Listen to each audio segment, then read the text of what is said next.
Assalamualaikum warahmatullahi wabarakatuh. Waalaikumsalam warahmatullahi wabarakatuh. Baik teman-teman, di sini kami dari kelompok 9 akan memaparkan tentang metode non-numerik MEMCDM. Nah, untuk jurnal yang kita pilih yaitu Strategi Pengembangan Laboratorium Program Studi Teknik Industri di Universitas Al-Azhar Indonesia. Perkenalkan, saya Ilham Nur Saputra. Saya tidak sendiri, ditemani oleh teman saya yaitu Pinky Febrianti Putri. Kita langsung saja ke materinya. Ini ada latar belakang. Untuk laboratorium merupakan komponen penting dalam pembelajaran di program studi teknik industri, terutama karena 19% kurikulum berisi mata kuliah praktikum. Meskipun jumlah mahasiswa terus meningkat, fasilitas laboratorium belum berkembang secara memadai. Prodi TI UAI saat ini memiliki dua laboratorium utama dan satu lab bersama, namun belum mampu menampung seluruh kegiatan praktikum secara optimal. Beberapa praktikum harus dibagi dalam beberapa shift karena keterbatasan ruang dan juga peralatan. Untuk mendukung visi menghasilkan lulusan yang unggul, bermartabat, dan kompeten di bidang manufaktur dan manajemen bisnis berbasis nilai-nilai Islam, dibutuhkan strategi pengembangan laboratorium yang terarah, kompetitif, dan juga sesuai standar dikti. Untuk selanjutnya ada tujuan penelitian dan juga metode yang akan disampaikan oleh Pinky. Kepada Pinky saya persilahkan. Baik, terima kasih kepada Saudara Ilham. Di sini ada tujuan penelitian. Tujuan penelitian ini adalah untuk merumuskan strategi pengembangan laboratorium teknik industri di UAI, sehingga tercapai visi untuk menjadi program studi teknik industri. Termuka dalam menghasilkan lulusan sarjana teknik industri yang unggul dan bermartabat, serta memiliki kemampuan intelektual di bidang sistem manufaktur dan manajemen bisnis yang berlandaskan nilai-nilai spiritual, moral, dan etika Islam. Penelitian ini diharapkan dapat memberikan masukan kepada UAI, khususnya kepada Prodi Teknik Industri mengenai rumusan strategi pengembangan laboratorium TI. Dengan strategi pengembangan yang dirumuskan melalui dana riset Grant LP2M ini, diharapkan Prodi terdapat mencapai visi misi yang telah ditetapkannya. Next, di sini ada metode penelitian menggunakan pendekatan manajemen strategis dan analisis keputusan. Lalu yang kedua yaitu metode analisis, Grand Strategi Metrik dan MCDM non-numerik. Lalu di sini ada data, yaitu teknik pengumpulan data menggunakan brainstorming dan wawancara pakar. Lalu ada objek penelitian, Laboratorium TI Universitas Al-Azhar Indonesia. Ada juga alat bantu analisis, skala linguistik, dan agregasi pakar. Next. Baik, untuk selanjutnya ada hasil perhitungan metode non-numerik MEMCDM. Nah, untuk yang pertama itu ada alternatif strategi. Nah, untuk alternatif strategi dipilih menggunakan pendekatan non-numerik multi-expert multi kriteria decision making atau disingkat MEMCDM. Nah, untuk tahapan pengolahannya diawali dengan mengidentifikasi alternatif strategi yang akan dipilih. Nah, di sini ada penetrasi pasar, kemudian juga pengembangan pasar dan juga ada pengembangan produk. Itu untuk alternatifnya ada tiga alternatif. Nah, untuk selanjutnya di sini ada penentuan skala kepentingan kriteria atau tingkat kepentingan kriterianya. Nah, kriteria ke satu SP yaitu sangat penting, kemudian kriteria yang kedua P penting, ketiga S sedang, 4 KP kurang penting, dan yang kelima TP atau tidak penting. Nah, setelah tadi alternatif yang tiga tadi diidentifikasi, maka tingkat kepentingan kriteria akan ditetapkan prioritas kepentingannya dengan menggunakan skala yang disajikan pada tabel di atas. Nah, untuk selanjutnya, ketika sudah ada tingkat kepentingan kriteria, selanjutnya yaitu pendapat pakar terhadap alternatif strategi pengembangan lab TI UAI. Nah, di sini tuh setelah tadi skala ditentukan, para pakar memberikan penilaian verbal terhadap tiap alternatif berdasarkan kriteria. Nah, tabel ini atau tabel E6 berisi hasil pendapat dari tiga pakar.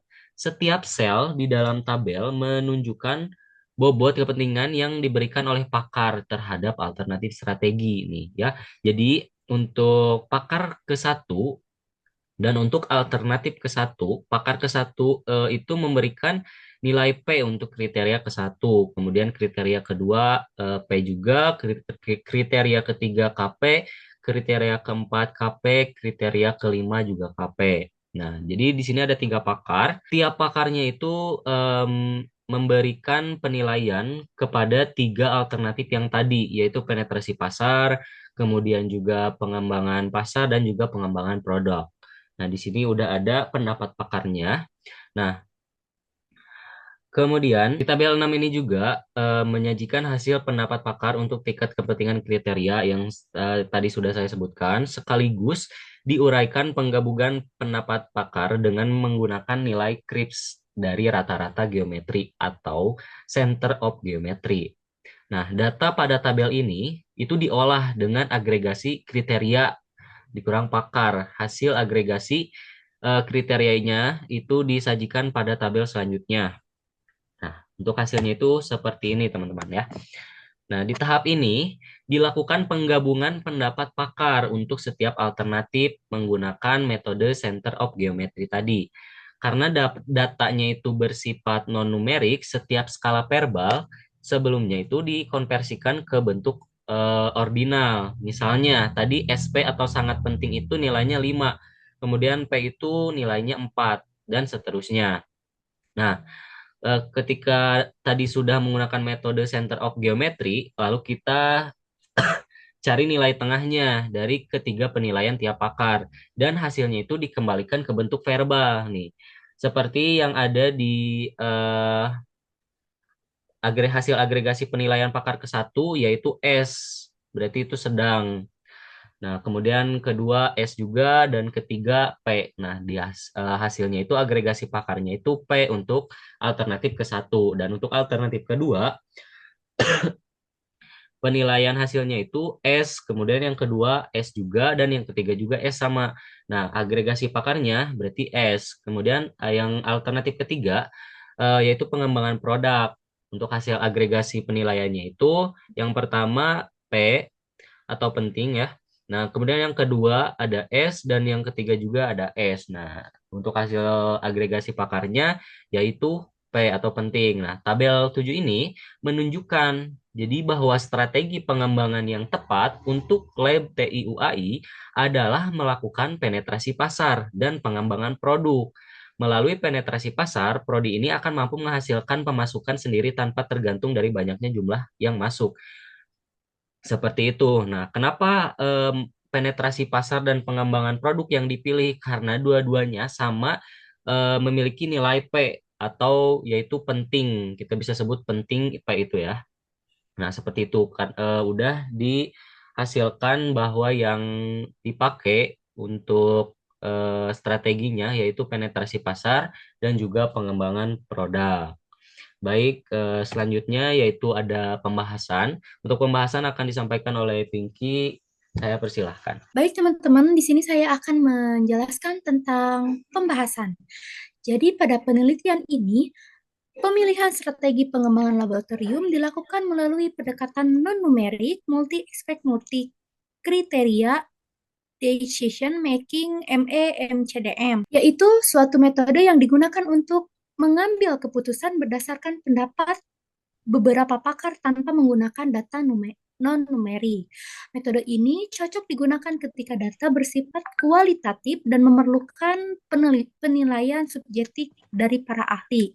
Langkah awal yang harus dilakukan adalah identifikasi alternatif strategi yang terdiri dari penetrasi pasar, pengembangan produk, alternatif-alternatif tersebut dijelaskan dalam tabel 4 yang sudah dijelaskan oleh Ilham. Lalu selanjutnya dilakukan penentuan tingkat kepentingan kriteria untuk mengevaluasi ketiga alternatif tersebut. Penentuan ini dilakukan berdasarkan skala kualitatif seperti sangat penting yaitu SP, lalu ada penting yaitu P, cukup penting atau CP, kurang penting atau KP, dan tidak penting TP. Sebagaimana ditunjukkan dalam tabel 5 yang sudah dijelaskan oleh Saudara Ilham tadi. 3 orang pakar diminta memberikan penilaian terhadap masing-masing strategi berdasarkan kriteria yang telah ditetapkan. dan hasilnya ditunjukkan dalam tabel 6. Tabel 6 itu menampilkan pendapat pakar terhadap alternatif strategi, di mana sebagian besar strategi memperoleh penilaian penting atau P dan sedang atau S. Data ini kemudian diolah dengan melakukan agresi penilaian antar pakar menggunakan metode Center of Geometry yang merupakan metode untuk menemukan nilai tengah atau median. Hasil agresi ditampilkan dalam tabel 7. Tabel ini menunjukkan bahwa strategi penetrasi pasar mendapat agresi penting atau P dari para pakar. Strategi pengembangan produk juga dinilai penting.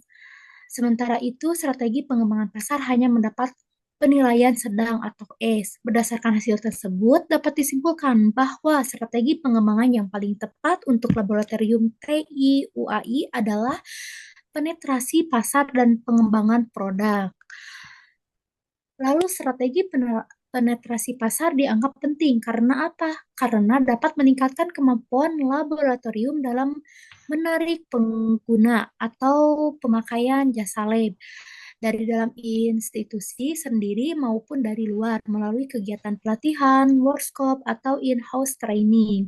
Dengan strategi ini, laboratorium tidak hanya bergantung pada permintaan yang datang, tetapi juga secara aktif menciptakan peluang dasar.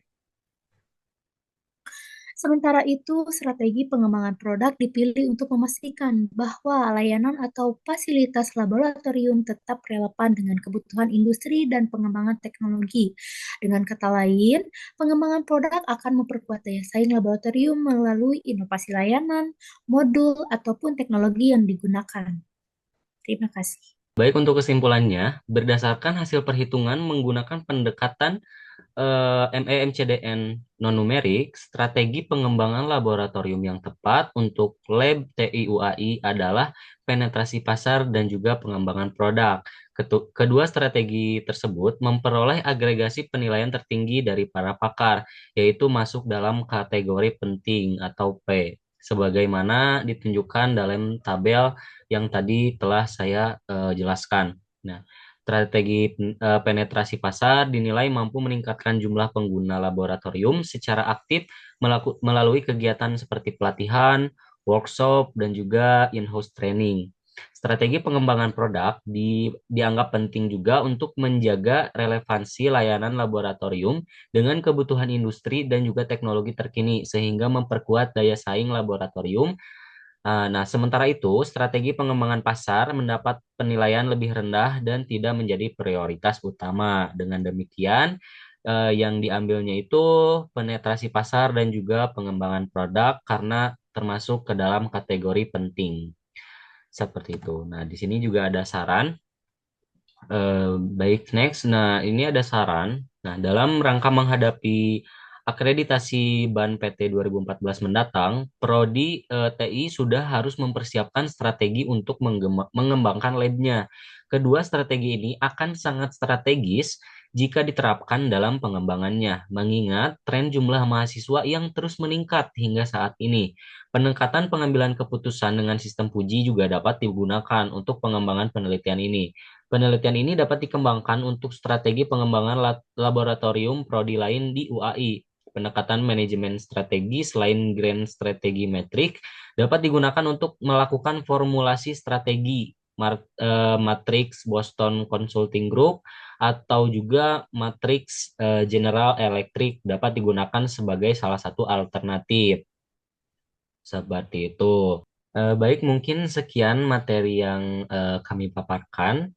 Terima kasih kepada semuanya yang telah mendengarkan dan mohon maaf apabila ada kesalahan dalam pengucapan kalimat. Terima kasih juga kepada teman saya, Pinky Febrianti Putri, yang telah menemani saya untuk memaparkan materi tentang metode non-numerik MEMCDM. Dan juga saya berterima kasih kepada dosen pengampu, yaitu Bu Rafika Ratik Sri Murni STPMSI selaku dosen pengampu mata kuliah Teori Pengambilan Keputusan. Mungkin sekian yang kami dapat sampaikan. Wassalamualaikum Waalaikumsalam warahmatullahi warahmatullahi wabarakatuh. wabarakatuh.